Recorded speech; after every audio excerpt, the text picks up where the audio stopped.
Hey, welcome everyone to another episode of Room for Growth. Today we have Ashley on the podcast. Ashley is the global head of lifecycle marketing at Amazon Music. So we're super pumped to have her insights. And we were just talking about Taylor Swift album drops recently. And so, boom, we got somebody from the music industry on the podcast. And she's also unique in terms of a lifecycle marketer, but also with a technical background. And so, Billy, I know we really enjoyed our conversation with Ashley talking about skill set. That's a big, sometimes the technical aspects of what we do can hold people up, particularly if they're purely marketing. So, what's your take on combining the skill sets? Yeah, I mean, thing number one, holy smokes, Ashley is so badass. Yeah, she starts talking and she's like, let me explain how I started a company in fashion to solve a problem that I saw in the industry. I was a college athlete at one of the best universities for sports.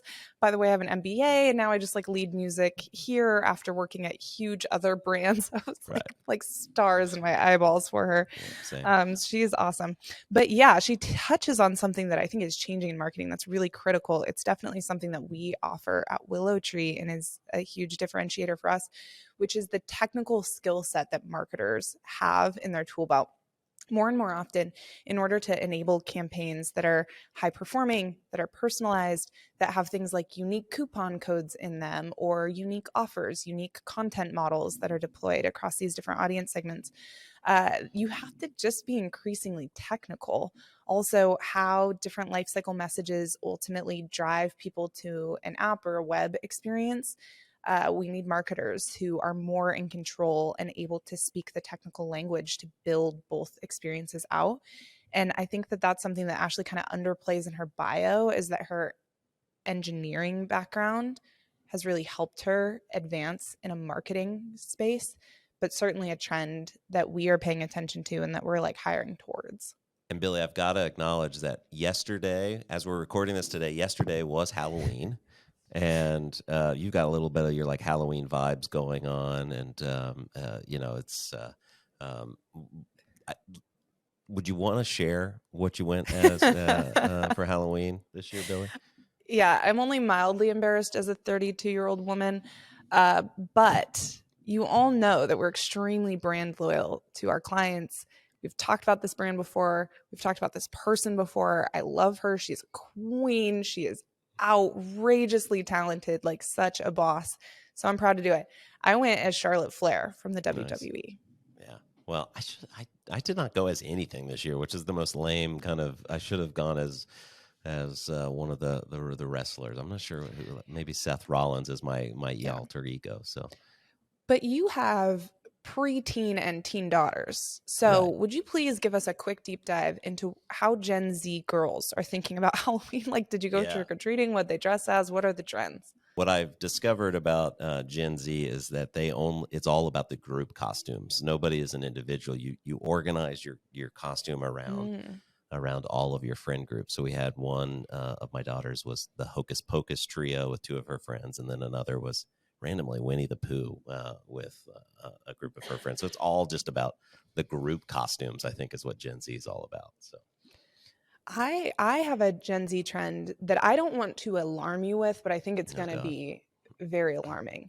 How do people not know Beetlejuice anymore? I feel like Beetlejuice has just not followed with Gen Z. It's such a Gen Z It's kind of a weird movie, so I don't think it just doesn't carry. I don't think it's got very, very weird 80s vibes. Was it released in the 80s or early 90s? Well, I think Hocus Pocus has stolen, at least with Gen Z. I saw Hocus Pocus decorations in yards, so it seems like it's more in than Beetlejuice. But I do not get it. I think Hocus Pocus is out. I would rather have Casper, certainly Beetlejuice, bring back Edward Scissorhands, Yeah, I don't know. I don't know. I think we like fun vibes, and that's what Hocus Pocus brings here. So that's a good point. All right. Well, I feel like you and I have descended into holiday madness yet again, and we should indeed just get over to our guest, Ashley Elleby.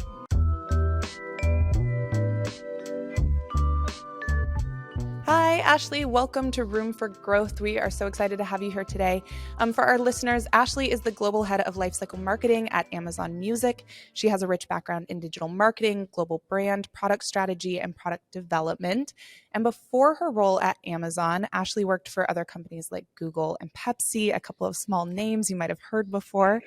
Ashley is an expert in driving growth for global brands through engagement, retention, and product differentiation strategies. She also has a huge entrepreneurial spirit that we're excited to dive into a little bit. She served as the marketing lead for New York City startups such as Miss Dorsey's Kitchen and founded the tall women's apparel brand, Alyssa Vermel Apparel. Something we're super eager to talk to Ashley about is the advocacy that she's doing to increase women and minority representation in startups and in tech. And then, if that were not enough of a resume, in Ashley's free time, she also mentors small business owners, hopeful entrepreneurs, and grads going into tech. So, Ashley, welcome to the show. Thank you. Thank you guys for having me. Yeah, Ashley, we're super excited to get to know you a little bit and share some of your expertise with our listeners. To get us started, could you just tell us about what your introduction to tech was and how you started developing a love for lifecycle marketing? Yeah, so I would say my initial introduction to tech was actually my undergrad degree. So I actually went to a technical college. I went to Georgia Institute of Technology. I have an engineering background. And so as an engineer, even though I didn't do computer science and whatnot and software engineering there, everyone there had to learn how to code. It was a requirement to graduate that everyone had to code at least Java and some SQL. So even though I did like industrial and biomedical engineering, I kind of had that little bug of like, oh, how does this actually come out in terms of an actual product?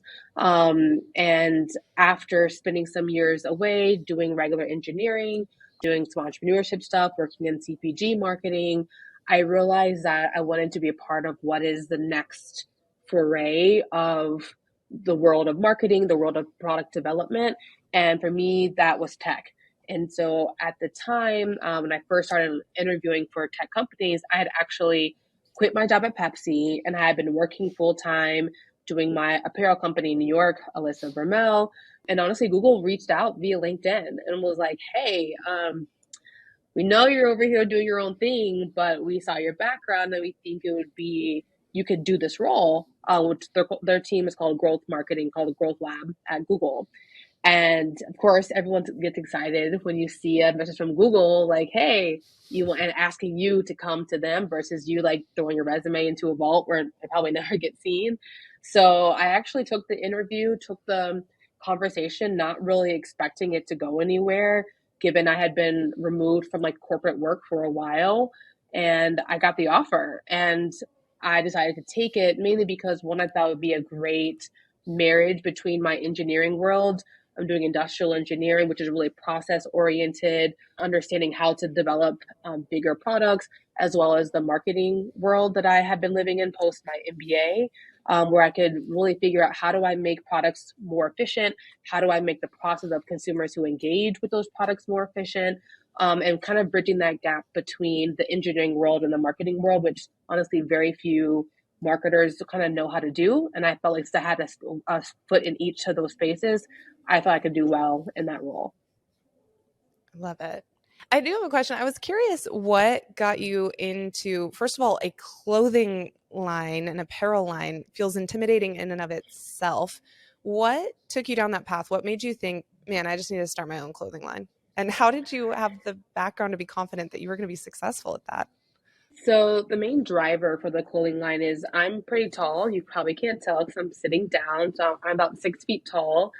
And I was a high school athlete. I was a college athlete at Georgia Tech. And, honestly, I quickly learned I wasn't going to go pro in my sport. I did track and field, and I walked on to the basketball team, and both of which were, short stints where I was like, okay, cool, this is cool for a little bit, but I will not make money with this. Nor did I want to, knowing like how much women athletes are typically paid, unless you're like Serena Williams. And so I realized I need to get a job, and I didn't have access to business casual clothes that fit a taller athletic frame. And myself, my other basketball team members, my track, my volleyball friends, we all were having the same struggles. And I even write in like one of my bios for my line is my actually first business suit was a men's suit that I had my mom tailor because that's the only way I could find pants that were long enough for my legs and long enough for my arms. And but so I had to have them take in like the chest and the waist to make it look like not a box. And so that was to me the first aha, like this is a problem I want to solve, right? And so I did not know I was going to be successful. However, I'm just generally an ambitious person and like believe like I can just do whatever I put my mind to. But I did take some design classes. I had enrolled in a fashion design school and spent about a year and a half like getting a certificate in understanding fashion design while I worked my full-time job. Just so I felt I could talk the language to designers. I knew I wasn't like my superpower is business. I can build any business and scale any business. I was not trying to be like in the back sewing, sketching things out. That is not my wheelhouse. But I knew I could outsource that. But I wanted to make sure I could speak the language of those designers so that they could be efficient in doing what I needed to do. So I took the time to educate myself about the history of the fashion business, how to build a clothing line, figuring out what the actual gap was, what the total accessible market is for tall women globally and in the US, and understood the competitors, all the basic stuff. This is even before I went to business school. So I don't even know how I knew all this, but I did it. And I started that. And then while I was in business school, it's really what helped me catapult to understand like how do I grow this business? How do I get investment? How do I drive an e-commerce business? How does social play a role in this? How does partnerships play a role in this? So I leveraged my business school degree at that time to really try to scale it, so I can really find a way to operationalize this business and serve this community of tall women who still to this day, honestly, don't have a great offering of clothing options. Holy shit. I'm so impressive. impressed. Yeah. Okay, cool. Excellent start. That was all the fun facts. So, Ashley, we've been talking a ton about music platforms on Room for Growth. It's just such an interesting space, this intersection of the product experience, how you can make music sticky in interesting ways, how you can personalize in interesting ways. But talk to us a little bit about how Amazon differentiates itself in such a competitive landscape when you have Spotify, you've got Apple Music, you've got so many potential platforms to listen and choose from. Yeah, this is a great question. And this is like what consumes me daily at this job is really figuring out how do we differentiate ourselves because, and I'll be honest, Amazon Music is not the number one platform, right? Let's just put that out there right now, but that's totally okay because what does differentiate us is we have such a other like large suite of other Amazon products that come along with like example a Prime membership which no one else can do, right? So Spotify can't replicate the offering that Amazon can give you for the price that we do. Same with Apple. So what I think our biggest differentiator is, for example, if you are a Prime customer, you get Amazon Music for free. We actually just launched today a new version of Amazon Music for our Prime customers, where we now offer you the entire suite of catalog that we own and operate for free as a Amazon Prime customer. You would have to pay additional, $10 or $15, depending on the tier that you have with Spotify or Apple, to get access to that same ad-free music of, podcast, right? So that's something that only Amazon can do that I can get really excited about, I can get really behind. And it's really more about how do I communicate to Amazon Prime members that they have this benefit, because the majority of the people who have Amazon Prime, to be honest, don't know that Amazon Music comes with this benefit, myself included. Like before I took this job, I was like, oh, really? I get this for free? Oh, so that's part of what my job is, right? Is to drive that awareness, drive that engagement with Prime customers, as well as to make sure they understand all the great things that you get as a Prime member. And then, of course, if you want additional features or whatnot, that's where we can have a chance to upsell you and say, hey, okay, if you want this extra little razzle dazzle, then you got to pay more, right? But we've got an opportunity to give a really good, solid baseline of a platform that Spotify and Apple can't match for free, right? So that's probably Right. what I would say our biggest differentiator is. And I saw an article in the last couple of days that Spotify is kind of thinking about a price increase, and at the Mm-hmm. same time, all these headlines about economic kind of recession stuff. I would think that it sets you up to be in a really great place, and Yeah. when users realize, oh, this is free, and Spotify just got more expensive, why don't I Mm-hmm. just use Apple use too. this service? Yeah. One of the things that I love about the music industry in particular is that people who listen to music have fairly complicated needs. It wouldn't seem like it on the surface, but figuring out how do you serve them the right content. So, a mix of what they've listened to in the past, they clearly love, maybe things they haven't tried in the future. There are so many ways to personalize. There's so much potential content and audience segmentation that you could apply that it's actually extremely complicated. How do you Yeah. think about the basic problem of audience segmentation and personalization? Yeah, so I think the first thing is understanding what is the highest order of their needs. And that is making sure that whenever they come to the platform, whether it's on their morning commute, whether it's while they're at the gym, or their evening downtime, that we're giving them exactly what they came there for. So knowing why they're there and knowing what's their normal cadence in that space. So that's like the very first thing you have to provide them from a recommendation engine is their baseline needs. Then you can stack on top of that anything that we think could continue to delight them. So a sound alike album or a sound alike podcast or something net new if they are a customer that tends to like discovering brand new things that is kind of unique but adjacent to what they would normally listen to. And then the third thing you can stack on top of that is how we engage with our industry artists, right? So sometimes we'll hear from a label and say, hey, we really want to promote X artist. And so we'll do a live stream for them. We'll build some kind of additional content for them.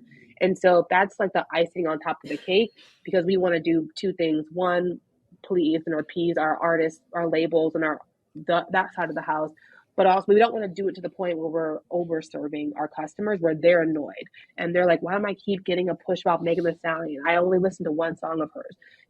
That happens a lot with some art sometimes where people are over indexing on industry needs versus the customer needs. So how I typically look at it as adding that as the third layer to only incorporate industry needs or artist level content as to make sure you don't disrupt the customer's journey into the platform so they can still be delighted with their normal everyday experience, but then get a little bit of insights of things that they could like, or we may hope that they like, because we want them to interact with it and tell us yes or no, so we can then improve our algorithm for the next time they come to that. I love that. So part of what you think about is how do we not disrupt what they're doing in the day, but make sure that if they're coming for some surprise and delight, if they want news, if they want what's new in the industry, it's right there, it's ready made. But what an interesting choice. How much pushback do you get on that decision? And how do you Yeah. how do you fight against the monetization of a terrible user experience? It's very hard because at the end of the day, we are a business, right? We are trying to make money. The more money we make, the better. It's very hard to be profitable in the music industry in general because label costs are so expensive, right? Everyone's on a pay per stream or some kind of breakdown of that. And of course, the more people listen, the more you have to pay. So it's hard to sometimes only like put the needs of your customer ahead of like your business needs. So that's where the conflict comes. And so we're constantly in a battle of, okay, what is the most important thing? Okay, we need people to stay, right? At the end of the day, if we don't have good retention, so which is part of my role as basically engagement and retention lead, is making sure people stay. So we have to balance the desire to drive ads, the desire to drive, content that's been monetized with our artists, with the desire to make sure people stay engaged and delighted and they stay long term.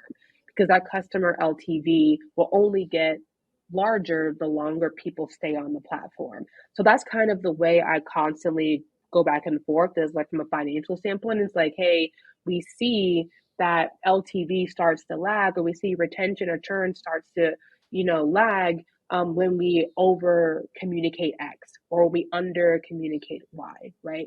And so being able to always tie it back to a financial metric that we know leadership cares about. They care about revenue, they care about LTV, they care about how long people retain on the platform. That is how we're able to win some of those battles to say whether or not we're doing the right thing on behalf of our customer. That's awesome. Ashley, how would you say your technical background, in the introduction, you mentioned some of your technical experience and then paired with your entrepreneurial experience, but how would you say your technical background helps you in a growth marketing job on the day to day? Yeah, so for me, it's really helps me understand like the product team point of view and how the product team is motivated and incentivized. So half of my job is understanding what are the right marketing communications, right marketing channels necessary to bring people through the life cycle of the product. But the other half is taking like customer feedback or brand information and improving the product itself, which will inherently help customers go through the life cycle better. Right. So by me having a technical background, I know how to code, I know how to do a code review, I understand how, developers are incentivized. We want to build brand new shiny things. They don't want to make iterations off the same thing over and over again. But yet those developers don't have marketing experience or understand the customers. So I'm able to decipher the customer need, the brand need, the marketing need, and the way that a developer needs to understand it to say, hey, if you want people to engage with this feature or a feature, it needs to be something they're actually asking for. Just because we can build it doesn't mean that we should. We should only be focusing on things that are actually going to improve the customer journey, going to improve the customer experience. Here's the brand tracker feedback. Here's the customer, segmentation that we were looking at. This is why we need to be focusing on young adults. And this is a way you can build your product to appear to young adults differently than, 40-year-olds, whatever that may be. And so that's kind of how I just use my technical background to help the product folks understand the marketing business needs in a way that they can understand and they can be incentivized to do that work and prioritize that work. Awesome. Ashley, I think that being a leader of a growth team is challenging for a few reasons. Because on one hand, you have to have a really creative experience. Like the creative of the marketing messages you're sending has to be great. It has to be personalized. To your point, it has to be fairly technical in the setup of how you like automate. On the other hand, you have to be super data driven. You have to bring insights to light and you have to use data to make decisions. And it has to all be based in ROI.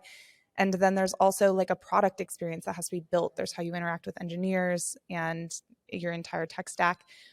I heard a smart executive coach of mine once say that our direct reports respect what we inspect, meaning whatever we pay the most attention to, that's what a team is going to understand is most important. As a leader, what do you look for in your team to indicate that they're doing a great job? Like, what do you really reward, and how do you lead your team in a way that helps motivate all of these different areas where they have to be successful? It's a good question. I think for me, there's three main things I look for in my team to see progress or see growth in how they are performing. One, it's about looking ahead, right? So we all have our standard list of things we need to work on our projects. That's our day-to-day work. But people that I think they're going to be the most successful are the ones that can look 1 to 2 steps ahead of that and say, hey, but this is what I'm doing right now, but I'm seeing this thing off in the distance that I'm a little bit concerned about, or I want to investigate further. And they proactively go after that as well. Not so much like adding extra work to their plate, but they're at least being mindful of that there's other factors happening around them that they need to consider. So that's one. The other thing is I look for people who are really great collaborators. I am a person like I know I can't do everything by myself. So I often encourage and like seek out others who want to work with me. And so when my team takes on that similar approach, it makes me feel good that they're going to care about a working style that I care about. and, not trying to hoard all of the work, not trying to take credit for everything and like only being about them, and being able to share that work, share the opportunity, and make sure one, like they're not getting overburdened with efforts or, projects, but they're also talking to the right stakeholders to make sure we're actually having all the right voices in the room to get that project done, and like ultimately being the best collaborator. The third thing that I look for out of my team are people who are great creatives, innovative thinkers, and like problem solvers. So for me, one thing I love about my engineering degree that I think it's made me a really good critical thinker and a really good problem solver, where I can easily break down bigger issues into the smaller buckets and figure out a creative way to solve that. So I look for my team to be able to do the same thing and just bring to the table a different point of view. And again, being able to tap into their creative instincts to say, hey, this is what I think this could be. I thought this through. This is the reason why this could or couldn't work. And that really, to me, sets my team apart from others who may not be assessing problems in the same way.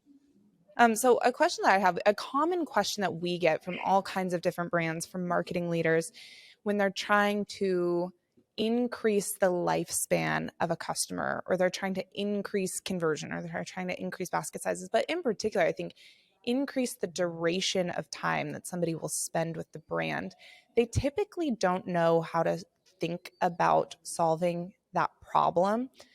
They will do all kinds of things. They'll throw new offers, or they'll try content, or they'll X and Y and Z.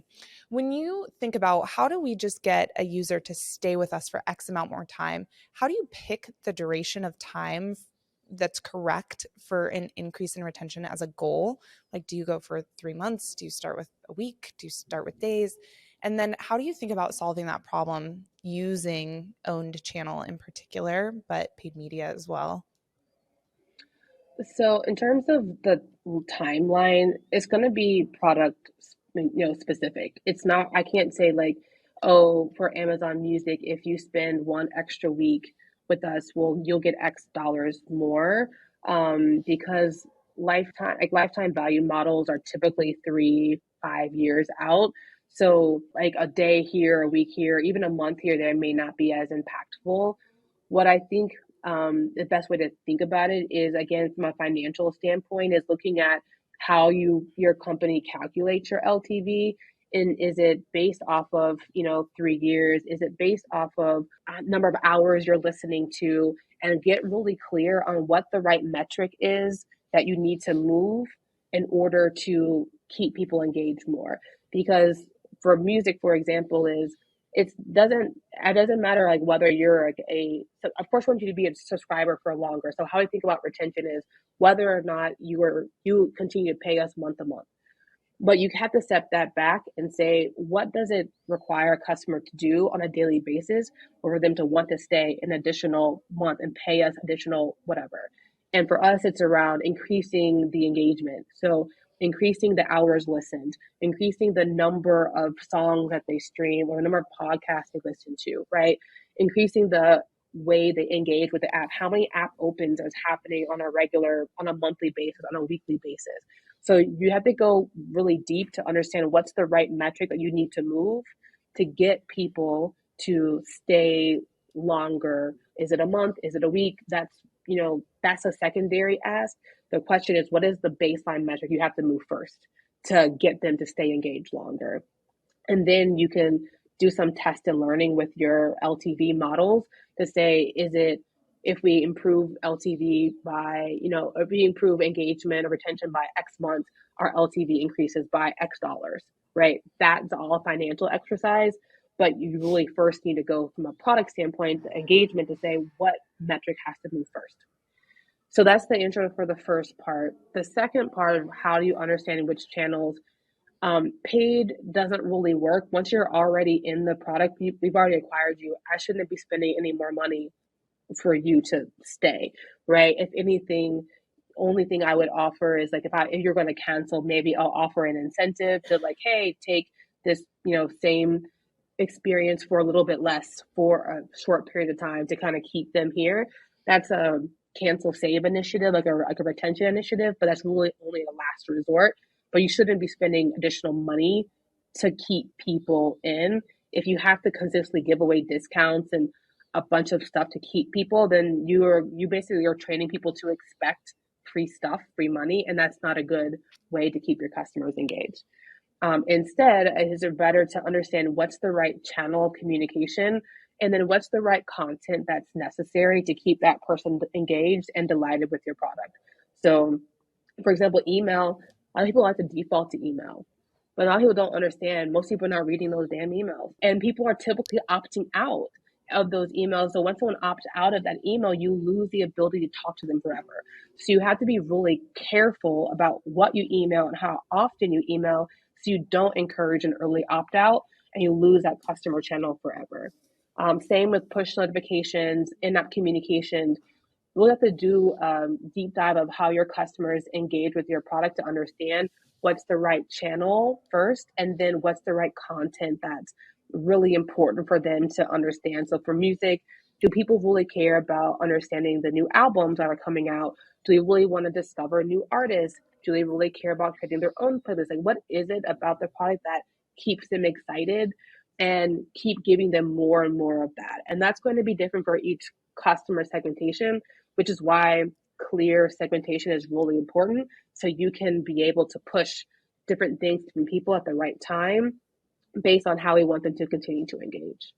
And what's your theory there? Is your theory sort of like test different offers and then whatever people respond to, repeat it again in the future and assume the past is a predictor? Or how do you even start when there's, maybe 10 reasons why somebody might stay, determining what's best for that segment? So a lot of this goes how deep can your data go in terms of understanding how customers engage, right? So for example, if I push a new feature that helps like randomly generate a new playlist based off of past likes, if just because some group of people like that now does not necessarily always mean that they will continue to like that. So it's really around like making sure your data can consistently tell you whether or not those metrics continue to matter. So we here at Amazon, I'm sure most companies, Spotify does the same thing. I'm sure Apple does the same thing. Every time someone engages with the product in any way, we're collecting information about that and being able to track that to, retention metrics. So I don't have the mentality of just because it worked well in the past, it will always work well in the future. There are some baseline things that does like stand for, like basic things like, hey, liking certain songs and or creating a playlist, for example, we know will always be an indicator of longer term engagement. But if I tell you how to use this new cool feature, maybe for the month that we're promoting it on the platform, people like it. But once we stop promoting it on the platform, if people forget about it, then we want to know that feature no one really cares about. And two, we can't rely on those types of features for continued engagement to test something else. So we always have to be in experimentation mode to see what is working. And this is also important to understand for regional audiences or global audiences as well. What works in the US does not always work in Japan or Latin America or Europe, right? And so global companies tend to get into the headspace of like letting US guide all their strategies, but sometimes you have to get really clear about your local strategy as well to understand how do people in Latin America listen to music differently than those in France, than those in Japan, and be able to be tracking different metrics to make sure that you're promoting the right thing to drive that engagement. Awesome. Ashley, so what advice, in our intro, we mentioned your mentorship. That is a thing that you love to do on the side. I'm curious what advice you'd give to young women. I'm a dad of two daughters who sometimes exhibit all sorts of entrepreneurial spirit. And I'm just curious, what advice would you give to young women from super young to in college or maybe just starting their career who are interested in becoming entrepreneurs? The first thing I would say is just do it, right? And not to like bite Nike, but I think that that's the number one thing that holds not just women up, but people in general is that fear of failure and doing what you can to quiet that voice that says the what ifs, the maybes, oh, I don't know, someone might not like it. as long as we can quiet that voice and just push through and just see what you can do with it, right? I think becoming an entrepreneur just means you are all you are is really someone who is okay with failure, right? I failed many times. I've lost lots of money making, mistakes with business, my own business, or investing in other businesses. But you have to be willing to make those mistakes and try, but also learn from that mistake for your next iteration. The other thing I would say is entrepreneurship is not a solo project. That's something I had to learn a long time ago. It's like, oh, it's my idea. They'll always tell you like no one will ever like love your idea the way you love it. So just go forward on your own, which is cool, but you're going to struggle. It's going to take you way longer to achieve that goal than if you were to find someone to go along with you, whether it's an employee, whether it's a business partner, whether it's just like a good friend that is here to support your business ideas and you can bounce things off of. But you're never going to be super successful trying to accomplish it all by yourself. So get comfortable with sharing your ideas with others early, getting feedback. And I think with those two things, so that like no fear attitude and being willing to work with others will move yourself forward in any kind of entrepreneurship endeavor. Is there a feature or a tactic that you swore would work, and through these test and learn cycles, you were just that did not work, or maybe the opposite of that, something that you were just not so sure about, and turns out users loved it or responded to it? So I'll give an example around what we call ATC as our artist taste collection. It's one of the first splash screens that customers see when they're first installing Amazon Music. We thought that that was going to be such an easy win to like grab people's data up front and their preferences up front so we can immediately start giving good recommendations. What we didn't realize is that people were just so anxious to like jump into the product that they skipped it.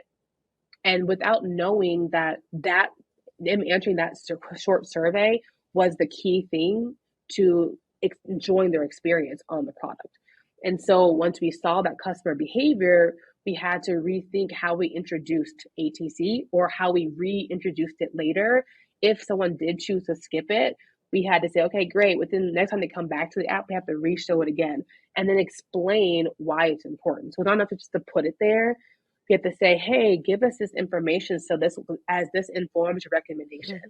And once we did that, we reintroduced it after the second app open and explained it. People, oh, I need to do this thing, right? And so we just inherently thought people would just know what to do, but they didn't. And we had to kind of backtrack a little bit and like relaunch that feature in a different way so we got better engagement. That's good. Ashley, what do you see as the major roadblock to creating a more equitable and diverse corporate environment, particularly in technology? Oh, I can talk about this all day. But as like a Black woman in the tech world, I'm one of few, right? I'm sure you've heard this from a lot of people. I think it is hard to say like, oh, it's not as easy as hire more Black people or hire more women. That doesn't really get the job done. What it does, you need to put those people in high enough positions where they have decision making ability and they have leadership opportunity. Just how we know like representation matters in everyday life, it also matters in your work. So I need to see there's somebody above me, one level or two levels above me that look like me that say, okay, great, I can achieve here. And as there's more people of color or women in those leadership positions, that's going to get people to be more excited about coming into that space where they now can feel like maybe I can be accepted. I can speak for like my time at Google. I was living in San Francisco. When I first joined my team, I was the only Black person on the team. When I left the team, I was still the only Black person on the team. That's not a good thing, right? And so that's feedback that I gave, my organization, like over the 4.5 years I was there, we did not improve this. I was the only person. Yes, I was able to get promoted and move up, but there's issues with the fact that I can be here for 4.5 years on the same team and never see someone else that looks like me above me or below me. And so that's one of those things where I think we need to continue to push our tech leadership to understand where you place people is important, the opportunity you give them is important, and then also the last thing is opening up where those people can work.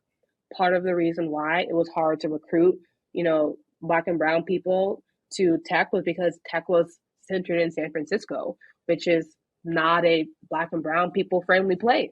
So I love there's places like Atlanta that are budding with a great tech scene. I love that New York is starting to bud as a tech scene as well, Austin, Texas.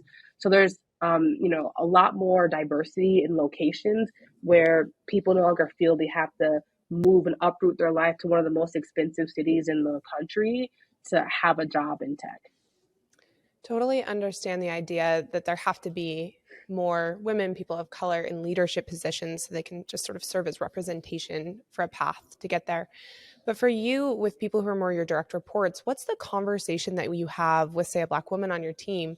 Or what conversations would you encourage listeners to have to say, hey, I want you to have more power over how we shape our culture and how we shape our hiring practices, how we help make sure that we're an ecosystem that is extremely welcoming to people of all backgrounds, because this is important. Like, how do you have that conversation? How do you make sure that your team helps feel that sense of empowerment and that invitation to speak up about what their experience is, so they can either start to create it for others in a better way or make sure that there's a good check and balance system happening when hiring decisions in particular are being made? Yeah, I think the biggest thing is what you just said, making sure there's an open door policy for feedback to not just me as a hiring manager, but to overall HR who's making these hiring decisions. One thing that I appreciated that we had at Google I was leaving, they had created like a diversity like hiring council. So everybody had to be like any new person, whether you're, person of color or not, had to still be like vetted through this council to make sure Google was doing a good enough job of hiring people that were adding value versus like look just the same. So that's something I would encourage like my team, my direct reports to participate in or lead or kickstart something like that. I'd recommend that they would also get involved in company ERGs. It's typically the ERGs are leading the way here in terms of diversity, equity, and inclusion. And the work that they do then informs what HR is responsible or required to do. So getting involved there as well. And the other thing I also ask my team to get involved in is like if they are a person of color, get your friends, call your friends, share these roles with your network, post it to your LinkedIn as well. I'm open for direct referrals for open roles. And so I know smart people who have everyone has smart friends. So bring your people on board and don't be afraid to invite them in. That's what everyone else is doing, right? So let's do the same thing and make sure we tap into our other super smart, women or people of color and bring them into the fold and not be shy about that. Awesome.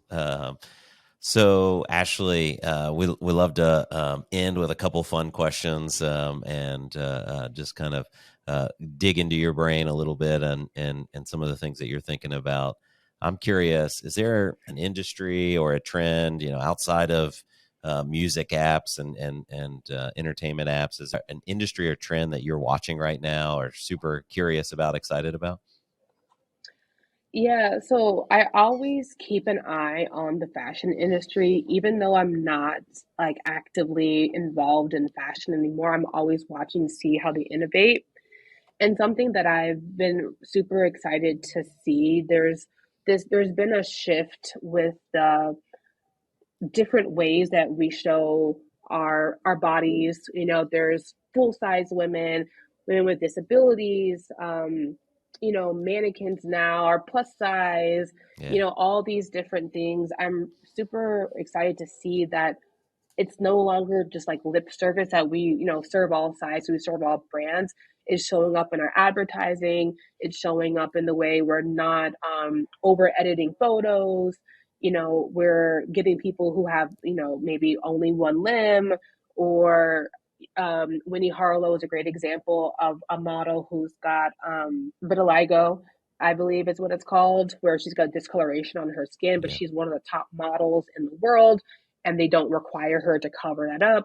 So I love seeing that representation in like the fashion, cosmetic industry, that it's allowing for more people to see themselves in that space, and we no longer have to adhere to one standard of beauty or one standard of like athleticism even. I know, what a celebration, this notion that now brands who are not inclusive are just like losing out entirely. That financial results say like, Mm-hmm. sorry, you got to totally change your ways or you're never going to keep up like Yep. such a nice and empowering change. Ashley, my favorite question to ask, I always like to invite everybody to either, you can call it talk positive trash or just gas up a brand that you really love. What's a brand that you're truly loyal to? You think they have a really great user experience or they offer some kind of value to you that keeps you coming back? What's a brand you're loyal to and why? So this is going to be probably again like more into like the fashion space. I still really love Nike. I know we nodded to them earlier. And it's because one, as an athlete, I have always been like dressed in like Nike apparel for whatever team I've been on. So my love for Nike has been like brewing since I was a child. But what I love is that they are probably was ones who are spearheading like those that trend of being inclusive. You know, they had the first marketing advertising with the woman in a hijab, right? And things like that where I'm always gonna be brand loyal. I don't really care how much the shoes cost. I don't care that these leggings cost $120. All I'm doing is going to the gym and that I'm gonna buy only Nike leggings, right? Because I feel that they get me all the time, right? I never have to question my sizing work. I never have to question, will the shoes be comfortable? It's consistent with the things that matter, but innovative with the things that I didn't think about. And that is what I really love. My favorite book is actually called Shoe Dog by the founder of Nike. It's just any person in marketing, any person wanting to be an entrepreneur, I highly recommend you read Shoe Dog because it is super inspiring to understand how someone comes up with these ideas, how you pull it together and get the doubters to finally believe in you, right? And so just like the entire story, the arc of the brand, the arc of the company, I think he's got really smart people working there from marketing and a product development standpoint. And I will always stand for Nike. Love it. I literally have a calendar item on my calendar tomorrow that's like check Nike app because there's a pair Yep. of dunk lows that I want dropping at 10 Yep. o'clock.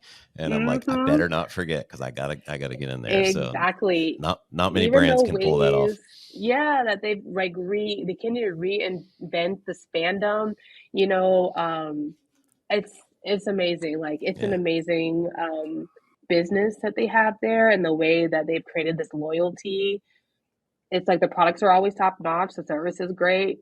You know, it's like I said, it's the same when you need to be the same and inventive when you didn't expect it, and that's to me the best combination for a brand and product mashup. Awesome. Ashley, thanks so much for joining us on Room for Growth. Before we go, do you have is there a place people can find you on the web? Anything that if somebody were to want to connect with you that you could share? Um, Basic LinkedIn, honestly. I don't have a website for myself. I probably should make one. But yeah, find me on LinkedIn. Happy to chat. I love marketing. I love product. I love sharing the story and helping others. So anyone who wants to reach out, happy to chat. Well, so glad you joined us today. Yeah, this conversation was super fun. I think I feel like I say this every week and mean it every week, which is, man, I wish we could have spent another hour just digging into the nerdy side of marketing and talking tactics and talking shop. So I'll have to call you again soon and see if we can get you back on. Yeah. But for today, thank you for being here. Thank you to our listeners for joining us today. Good to have you all here. And we'll see you next week.